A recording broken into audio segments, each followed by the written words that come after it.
Hello everyone, welcome back to my channel. I hope you all are doing well. Today we are going to discuss a topic from non-chordate which is from phylum Porifera. और ये जो phylum Porifera है ये first phylum है non chordates में, ठीक है। Total 12 phylum है जिसमें पहला आता है पोरिफेरा। तो उसके अंडर है टॉपिक डेवलपमेंट ऑफ स्काइफा, उसको हम स्टडी करने जा रहे हैं, ठीक है। तो स्काइफा को हम साइकन भी बोलते हैं, ठीक है।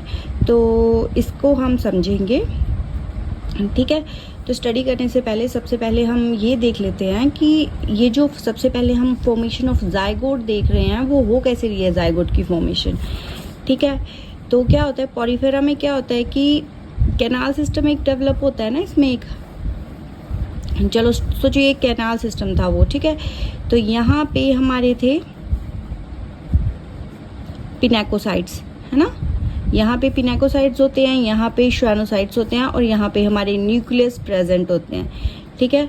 ये मैं आपको मोटा मोटा बता रही हूँ कि कैसे स्टार्ट होती है जो डेवलपमेंट है स्काइफा की, ठीक है। तो क्या होता है कि जो स्पर्म सेल है ना, स्पर्म सेल आता है यहाँ पे अटैच होता है, ठीक है। स्पर्म सेल आया यहाँ पे वाइंड अप किया, इसके न्यूक्लियस के वाइंड किया और यहाँ से जो श्वानोसाइट्स है इसके जो फ्लैजिला हैं, है ना, ये रिमूव हो जाएंगे यहाँ से जब ये जाइगोट की फॉर्मेशन के लिए इनिशिएट होगा, ठीक है। तो यहाँ से ये जो श्वानोसाइट है वो स्पर्म ट्रांजिस्ट सेल की तरह एक्ट करता है, मतलब कि एक ट्रांसपोर्टर की तरह एक्ट करता है टू कैरी दिस स्पर्म, ठीक है। तो इस स्पर्म को जब यहाँ से ये जो श्वानोसाइट है लेके आता है, कहाँ पे, यहाँ जो अंदर न्यूक्लियस पड़ा है वहाँ पे लेके आता है और वहाँ से क्या होती है जाइगोट की फॉर्मेशन, ठीक है। आई होप इतना सा समझ आया होगा कि जाइगोट की फॉर्मेशन कैसे हो रही है, ठीक है। तो जाइगोट की फॉर्मेशन होगी, ठीक है। ये साइटोप्लाज्म है, ये न्यूक्लियस है, ठीक है। जब जाइगोट की फॉर्मेशन होगी तो क्लीवेज कौन सी होगी, होलोब्लास्टिक क्लीवेज। होलोब्लास्टिक मतलब क्या है कि पूरा ही जो ये जाइगोट है वो डिवाइड होगा, वर्टिकल क्लीवेज वर्टिकली डिवाइड होगा, रेडियली डिवाइड होगा, स्पाइरली डिवाइड होगा, मतलब कंप्लीटली वो जो है जाइगोट वो डिवाइड होगा अब, ठीक है। उसको हम बोलते हैं होलोब्लास्टिक क्लीवेज, ठीक है।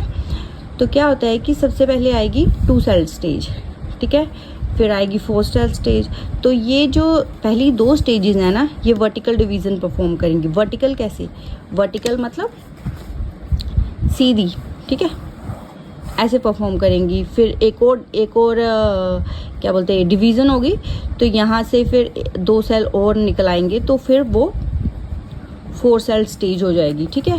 हॉरिजॉन्टल नहीं होगी, ऐसे कट नहीं बजेंगे, सिर्फ ऐसे ही होगा, ठीक है। तो जब ये डिवाइड हो गए, ठीक है, 2 वर्टिकल डिवीजन हुई इनमें, फिर उसके बाद है 8 सेल स्टेज, है ना। फिर क्या होएगा कि जो 8 सेल स्टेज है, ठीक है, 4 सेल स्टेज के बाद जो 8 सेल स्टेज है वो भी वर्टिकल डिवीजन होगी और वर्टिकली जब ये डिवाइड करेगा तो 8 सेल स्टेज बनाएगा जिसको हम ब्लास्टोमर बोलेंगे, ठीक है। तो ये हमारा आ गया ब्लास्टोमर। नेक्स्ट है 16 सेल स्टेज कैसे होगी। तो जब 16 सेल स्टेज होगी तो इसमें पहले हॉरिजॉन्टल एक वो होगी डिवीज़न, हॉरिजॉन्टली डिवाइड करेगा हमारा जो जाइगोट, जो ब्लास्टोमर जो डिवाइड हो रहा है, ठीक है। तो जब ये हॉरिजॉन्टली भी डिवाइड करेगा, अगर इनको यहाँ से हॉरिजॉन्टली भी डिवाइड हो जाएंगे ये, तो कितने सेल प्रोड्यूस होंगे, 16 सेल, ठीक है।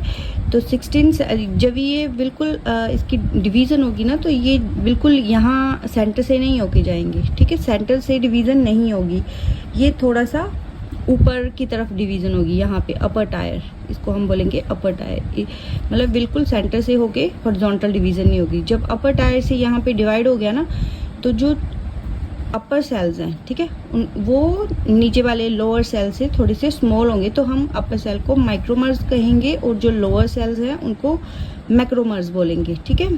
तो ये आ गई हमारी 16 सेल स्टेज और 16 सेल स्टेज। और यहाँ पे एक और चीज़ की फॉर्मेशन हो रही है, किसकी, ब्लास्टोसील की। ये देखिए यहाँ पे ब्लास्टोसील बन रहा है, ठीक है।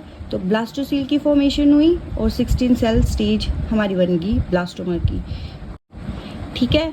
फिर नेक्स्ट है ब्लास्टुला। फिर यहाँ पे सक्सेसिव डिवीज़न होंगी, बड़ी सारी डिवीज़न होंगी। ये इसका जो ब्लास्टुला है ये इसका सरफेस व्यू है, इसीलिए आपको ऐसा दिख रहा है ये, ठीक है। तो यहाँ पे क्या होगा कि जो सेल हैं वो कोल्यूमिनार पता है ना, ऐसे करके, ठीक है, इस शेप में आ जाएंगे, ठीक है। तो ये फ्लैजिलेटेड मैक्रोमर्स हैं, यहाँ पे मैक्रोमर्स डेवलप होंगे नेक्स्ट स्टेज में, ठीक है। और ये ग्रैन्युअल माइक्रोमर है। जो ग्रैन्युअल मैक्रोमर है ना वो डिवीज़न परफॉर्म नहीं करेंगे इतना, ठीक है, वो रैपिडली डिवाइड नहीं होंगे, बट जो माइक्रोमर्स हैं वो रैपिडली डिवीज़न करेंगे, ठीक है।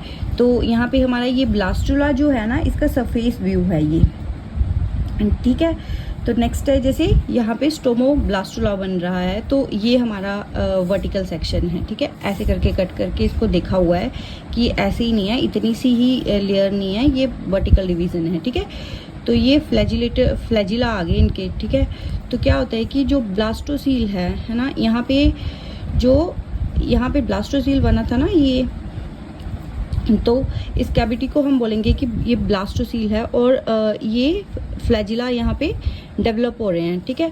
और जो ये ओपनिंग है ना यहाँ पे नीचे ग्रैन्युलर मैक्रोमर के अराउंड, उसको हम बोलेंगे ब्लास्टोपोर, ठीक है। तो ये स्टोमोब्लास्टुला यहाँ पे डेवलप हो रहा है, जो कि वर्टिकल सेक्शन में हमें शो हो रहा है, ठीक है। उसके बाद क्या होता है कि यहाँ पे ये जो स्टोमोब्लास्टुला है वो इन्वर्जन परफॉर्म करता है। इन्वर्जन मतलब ये पलट जाता है अपनी फिक्स स्टेज से, ये अपनी जो इसकी फिक्स्ड स्टेज है ये जो उसकी उस स्टेज से ये इन्वर्जन परफॉर्म कर लेता है कि ये पलट जाता है उस पर्टिकुलर अपनी पोजीशन से, ठीक है। तो जो स्टोमोब्लास्टुला है वो जो फ्लैजिला होंगे वो आउटसाइड रहेंगे, ठीक है। तो जो फ्लैजिला हैं आउटवर्ड हो जाएंगे, और जो यहाँ पे थे ना इनवर्ड फ्लैजिला वो अब आउटवर्ड हो जाएंगे। तो ये इसकी है इमेज आफ्टर इन्वर्जन, ठीक है। तो अब ये जो है ना मैक्रोमर्स वो भी धीरे धीरे डिवाइड करना स्टार्ट हो जाएंगे, ठीक है, नेक्स्ट स्टेज तक, ठीक है।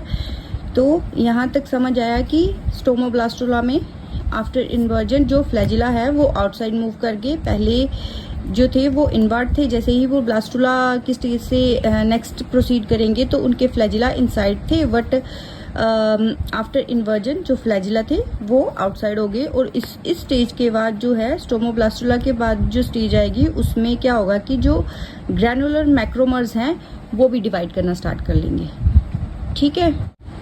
तो आई होप इन्वर्जन तक आपको समझ आ गया होगा। नेक्स्ट है एम्फीब्लास्टुला की फॉर्मेशन कैसे हो रही है, ठीक है। तो एम्फीब्लास्टुला में क्या होता है कि जो ग्रैन्युल पिछली उसमें था स्टोमोब्लास्टुला तक कि जो ग्रैन्युल मैक्रोमर थे वो डिवीज़न परफॉर्म नहीं कर रहे थे, बट जो एम्फीब्लास्टुला का पार्ट है वहाँ पे जो है ग्रैन्युल मैक्रोमर डिवीज़न परफॉर्म करेंगे, और जो ब्लास्टोसील यहाँ पे ओपनिंग हो रही थी ना उस माउथ को वो क्लोज कर देंगे, उस ओपनिंग को वो क्लोज कर देंगे बाय देयर डिवीज़न, ठीक है। तो और फ्लैजिलेटेड माइक्रोमर्स तो वैसे ही डिवाइड कर रहे हैं, ठीक है। तो ये फ्लैजिलेटेड मैक्रोमर्स है, और फिर से ये इन्होंने वर्टिकल सेक्शन लिया हुआ है, ठीक है। नेक्स्ट स्टेज में हमारा क्या गैस्ट्रुला की फॉर्मेशन हो रही है, ठीक है। तो गैस्ट्रुला की फॉर्मेशन के दौरान फिर से ये इन्वर्टर शेप में हो रहा है, ठीक है। तो ये इसके इनसाइड जो हैं वो फ्लैजिलेटेड माइक्रोमर्स हैं, और ये हैं ग्रैन्युल मैक्रोमर्स, ठीक है। तो यहाँ तक मतलब ये ऑलमोस्ट जो है हमारी डेवलपमेंट है साइकन की वो बिल्कुल कंप्लीट ही है, ठीक है।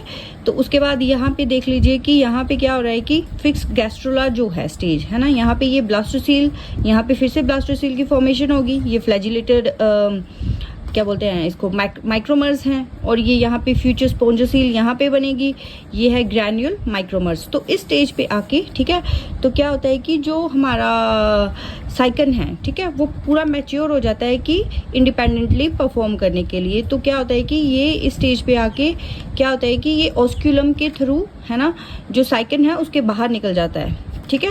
ऑस्क्यूलम के थ्रू जो साइकन से है ये अपने आप को डिटैच कर लेता है, और ये उसके थ्रू बाहर अपनी इंडिपेंडेंटली एक्टिविटीज़ परफॉर्म करता है, ठीक है।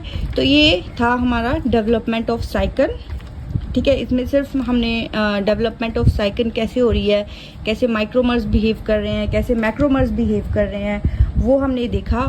आई होप आपको ये डेवलपमेंट ऑफ साइकिन के बारे में पता चला हो, इसकी जो प्रोसेस है वो समझ आई हो। अगर आपको ये वीडियो आपके लिए नॉलेजेबल लगी हो तो प्लीज़ इस वीडियो को लाइक करें, शेयर करें, सब्सक्राइब करें। Thank you so much.